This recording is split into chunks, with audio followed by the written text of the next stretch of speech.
Hey guys, so today I want to talk about why I'm looking for a job, after just posting a video saying, hey, I opened up my own business and doing this and this and that. Truth be told is because I still work a 9 to 5, I still work my day job. It's just my day job is, I work for family. I work for my pops, and I work with my brother. And we're a construction company. We're based out in South Florida, and we work in all Las Olas, Boca Raton, Loxahatchee, Riviera, all these different places, man. And I've gained a lot of experience from it. But I got to be honest with you, man. I've been doing this for 10 years, and I just feel like it's my next move.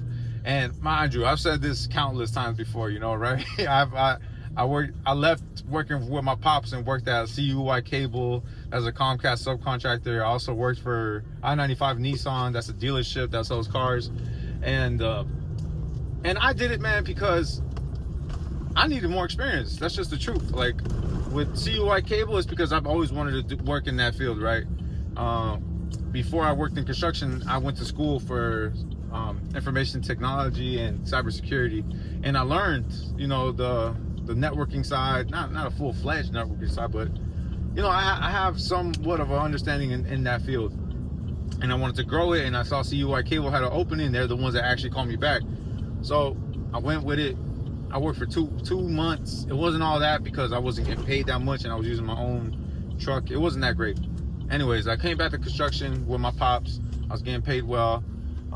Again, now I'm getting better at sending invoices, proposals, COIs, insurance, things like that. And I decided I got to leave again. The reason why, though, is because, it was just getting tense, right? You know how family business are. If you have a family business, you understand what I'm saying. So I'm looking for my exit. I get gassed. I got two friends that are telling me, yo, you need to work at the dealership, man. And they're making good money. They're not like pretending like they're making a lot of money. They're not like those like YouTube guys who are like, oh yeah, I made 6 figures and this is how I did it. Nah, they're making a living. They got a nice home, they got a nice car, they got their families, they're doing all right, they're established. I went in there, man. I went to I-95 Nissan, and it was not all that great, and I found out the hard way, not the hard way, but I found out firsthand that sales ain't no joke, man. You really got to go in there and you got to like make a deal where there's no deal. You really got to make those phone calls all day, every day. You're there to make a sale, and it's not that great, I'm not gonna lie. I'm not built for that. I'd rather sell you a service, complete the service, and then get paid at the end of it. Anyways, I digress. I come back, but now I'm comfortable because I didn't just work at I-95 Nissan, not do anything. I really learned how to sell. I sold cars, I really did. I sold like 30 cars.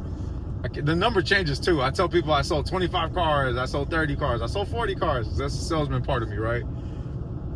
But now I'm back in with my family. I'm making a living, I'm making a good living. I can't sit here and complain. I'm blessed.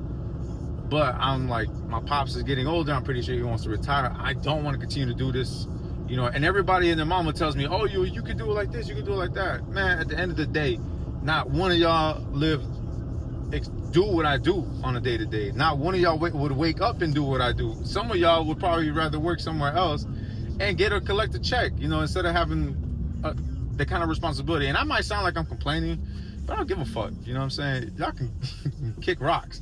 You know what I'm saying? This is my life. I'm going to do what I want to do. I'm tired of people telling me what I should do. You know what I mean? But anyway, I digress. So I'm over here talking to BCI Industry Solutions, and I'm also talking to Tech Pro Security, and I keep sending my resume out to all these low voltage companies because if I'm trying to open up a low voltage company, and I feel more confident if I know more about the industry, right? And I think this is my best bet. Go into a company who's very large. BCI Industries is building stadiums. They're building multi-million-dollar projects like condominiums and stuff like that here in Fort Lauderdale. They're also building hospitals. Like they're building a VA hospital right now. So that's the kind of work I want to do anyways. Obviously I want to do like more of I forgot what it was called. I want to work in that. I forgot what it was called. Data centers. I want to work in data centers, right? Because I know AI is growing, and a lot of people don't understand what AI is, but it's kind of like just a big computer brain. What does that mean? It's just just multiple computers, man. Just a bunch of information on a bunch of computers, and it needs to communicate with the outside world somehow. So I want to be able to do that setup, and not physically. I mean, like understanding how to design and implement it, and have it out there. And I feel like BCI is one of my better routes to get there, because again, I'm coming from a space that technically I'm not experienced, so I go into these job interviews, and I do ask for a lot of money. I'm not gonna lie, I kind of go above and beyond. But the reason why is because, again, the sales side of me, you don't know until you ask. And that's for anybody out there looking for a job, man.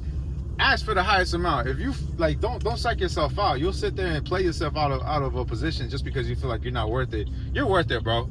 Even if you're not worth it, you're worth it, bro. You're a body that came in and you said that you're willing to work. And if they're willing to pay, why not? Don't leave no money on the table. If they're this is for instance, right? Like if there's a $50,000 position for the same job, it's $50,000 up to $95,000. Go in there and ask for the 95. Not ask for 96, bro. They might look at you a little crazy. They might be like, why are you asking so much? You got to justify it. Obviously, the way I justify myself is because, I say, right? Nah, the reason why I justify it, man, I tell them, man, I have real life experience. Like, I know how to do the basics. I can run cable. I could run coax, Ethernet. I could crimp down the ends, RJ45s, RG6, RG11, RG59, whatever. I can also do keystones. I could do all that, man. I could do cable management. I know how to set up NVRs. I know how to set up. I could go. The list goes on. What I know how to do. That's not even including what I know what to do with drywall. But more than anything, man, me as a person, I know how to deliver a project. That's just point blank simple. That sounds so simple. It sounds so stupid to say, but the truth is, I know that when I go to a job site, I'm not gonna be calling you for the simplest things. Like, if let's just say I get there and there's like a ladder in my way, I'll move the fucking ladder. Let's just say my car isn't turning on in the morning, I'll find a way to get to work. It's not gonna be an issue. Let's just say this is my third and final thing. Let's just say I don't have the Ethernet end. Let's just say I don't have RJ45s or I don't have keystones. I'll still pull the cable, bro. Like, I'm not gonna sit here and find an excuse not to do a job. Like, I know that's a good asset, bro, because every single job I go to, they tell me the same thing. I have guys that don't want to work or they complain, and I'm like, y'all boys is soft, boy. All y'all IT nerds, man, y'all boys is soft. Y'all boys out here complaining about pulling cable and shit, man. If y'all get out my face, I'm pulling up 80-pound sheets up to the second story, bro. At fucking 75 pounds on each hand, dog. Get out of here, bro. And then I hear these stories, I'm like, man, this shit light work. So I know for low voltage guys, I'm pretty sure that any company, man, I know y'all getting me on a discount, because I know what I'm worth. I'm worth way more than this little $45 an hour you don't want to pay me, dog. I'm worth way more than that. But I'll let you find out. Put it like that. You'll get me on a discount right now, and we'll go from there, man. And I'll take it as I'm getting paid to go to school, because at the end of the day, bro, I do need to learn. Life is gonna continue whether or not I learn, and I'm gonna go and pick up every skill I can get. So yeah, man, that's my little journey. That was my little shit talk. I hope you guys enjoyed it. I hope if you guys have any comments, leave them down below. Let me know what you think. Maybe I'm arrogant. Maybe I'm full of myself, but leave it down below, man. Let me know.